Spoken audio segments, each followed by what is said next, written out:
이두근의 봉우리가 매우 높이 솟아있지. 반면 우측의 피리스의 이두는 전환까지 꽉 차 있지만 이두의 봉우리는 상대적으로 낮고,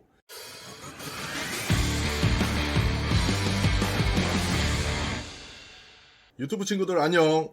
친구들의 운동과 영양, 생활습관의 훈수두는 중년 트레이너 이코치야. 오늘은 ASDF님의 댓글을 기반으로 만드는 영상이야. 댓글에서도 보디빌딩을 좋아하는 게 느껴졌던 ASDF님은 최대 신장시 저항과 최대 수축시 저항이 운동에 따라 근육의 시작점과 정지점의 발달이 달라질 수 있고, 허벅지 근육인 대퇴 근육은 프론트 스쿼트와 백 하프 스쿼트가 대퇴 근육의 발달 형태를 다르게 할 수 있다고 하셨지. 일반적으로 보디빌더들이 주장하는 가슴 근육의 안쪽 운동과 가슴 근육의 바깥 운동, 이두 봉우리 만드는 운동 같은 말들과 일맥상통하는 이야기인 거지. 나 역시 보디빌더들의 운동 방법을 신봉하던 시절이 있었고, 보디빌더들의 말이 진리라고 믿었던 시절이 있었어.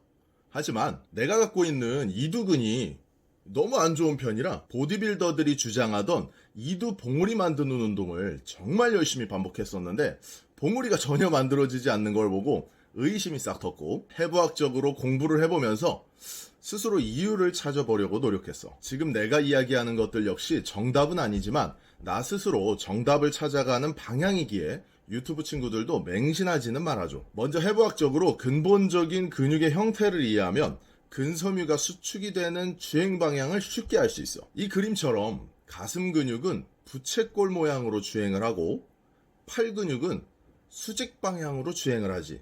이렇게 주행 방향이 한쪽으로만 가는 근육들은 이론적으로 근육의 결 방향으로 가슴 근육의 상중 하부 방향으로 약간의 저항을 변형할 수는 있지만, 실질적으로 가슴 근육의 안쪽과 바깥쪽의 저항을 다르게 줄 수 있는 가능성은 상당히 낮아. 이두 근육도 같은 원리로 장두 방향과 단두 방향으로 저항을 약간 변형할 수는 있지만 이두의 위쪽과 아래쪽의 저항을 다르게 줄 수 있는 가능성은 상당히 낮지. 왜냐하면 근섬유는 근섬유의 주행 방향대로 시작과 끝이 같이 수축을 하기 때문이야. ASDF님이 이야기한 대퇴사두근은 조금 다른 특성을 갖고 있는데, 마치 깃털 같은 형태로 근섬유가 주행을 하고 있기 때문에 운동의 형태에 따라 근섬유의 수축되는 범위를 이 그림처럼 대퇴 근육의 하부부터 상부까지 저항을 약간 변형시킬 수 있는 여지가 가슴 근육이나 이두 근육보다 훨씬 더 크지. 원리는 팔 근육이나 대퇴 근육이나 당연히 근섬유가 주행 방향의 섬유를 당기는 것으로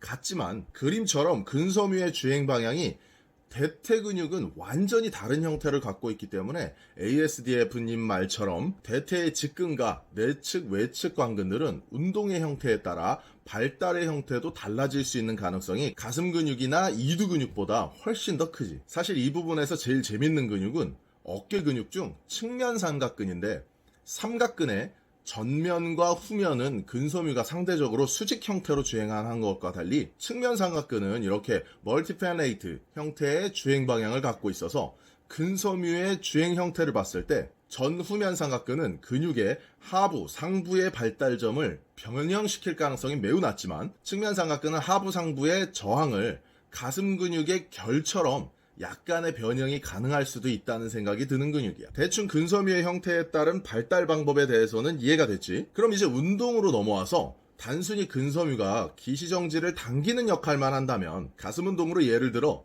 플라이 운동이든 프레스 운동이든 같은 것 아니냐, 그냥 하나만 하면 되는 것 아니냐 라는 주장을 하는 사람들이 있어. 심지어 유튜버 중에 기계공학을 사람 몸에 그대로 대입하는 사람도 있던데, 사람의 몸이 기계처럼 만들어졌다면 이 주장도 맞는 이야기지만 안타깝게도 사람의 몸은 뼈 마디마디마다 앞서 이야기한 대로 근육의 결 하나하나마다 다양한 각으로 변형되기에 역학을 그대로 대입할 수 없어. 그렇기 때문에 가슴 운동을 예로 들어 손과 전환의 참여가 상대적으로 적어지는 고중량 프레스 운동이 당연히 가슴 근육의 근섬유의 동원을 더 크게 만들고, 반면에 플라이 운동은 손과 전환의 참여가 상대적으로 높아지기에 힘의 분산이 벤치프레스보다 더 높게 이루어질 수밖에 없어. 하지만 플라이 운동은 가슴 근육의 최대 이완 구간, 근육을 늘리면서 수축하는 익센트릭 컨트랙션의 약간의 이득과 최대 수축 구간에서 근육을 짧게 만들면서 수축하는 컨센트릭 컨트랙션에서 약간의 이득이 있다고 볼 수 있지. 쉽게 이야기하면 프레스 형태, 플라이 형태 둘 다 하는 게 가장 좋다는 거야.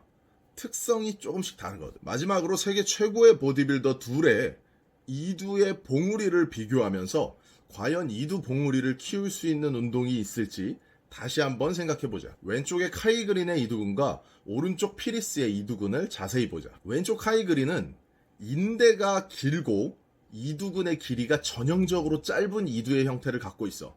대신 이두근의 봉우리가 매우 높이 솟아있지. 반면 우측의 피리스의 이두는 전완까지 꽉 차 있지만 이두의 봉우리는 상대적으로 낮고 전형적으로 이두근의 길이가 길고 인대가 짧은 타입의 이두근이라 할 수 있어. 하지만 둘 다 결국 방추형 근육의 특성을 갖는 이두근을 갖고 있기에 이두근의 위나 아래가 발달하는 게 아니라 이렇게 이두근의 중앙 부위가 볼록해지는 건 변함이 없어. 한마디로 이두근은 수축할 때 중앙이 볼록한 방추 형태를 갖고 있어서 어떤 형태의 운동을 하더라도 이두근의 위나 아래가 아닌 이두근이 발달할수록 봉우리가 점진적으로 더 커질 수밖에 없는 구조인 거야.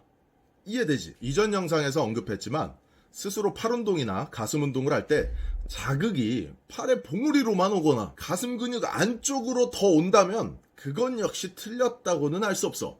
느낌은 자신만이 알 수 있는 거고 이론을 뛰어넘을 수 있거든. 하지만 그런 느낌은 당연히 사람마다 뼈의 길이, 근육의 형태가 다르기 때문에 사람마다 다르게 느껴진다는 사실 역시 명확히 기억해야 해. 이런 특성 때문에 운동의 정답은 없다고 하는 거고 운동 방법의 획일화가 불가능한 이유야. 운동의 정답은 없지만 이렇게 타고나는 유전자는 있어. 17살 카이 그린이래.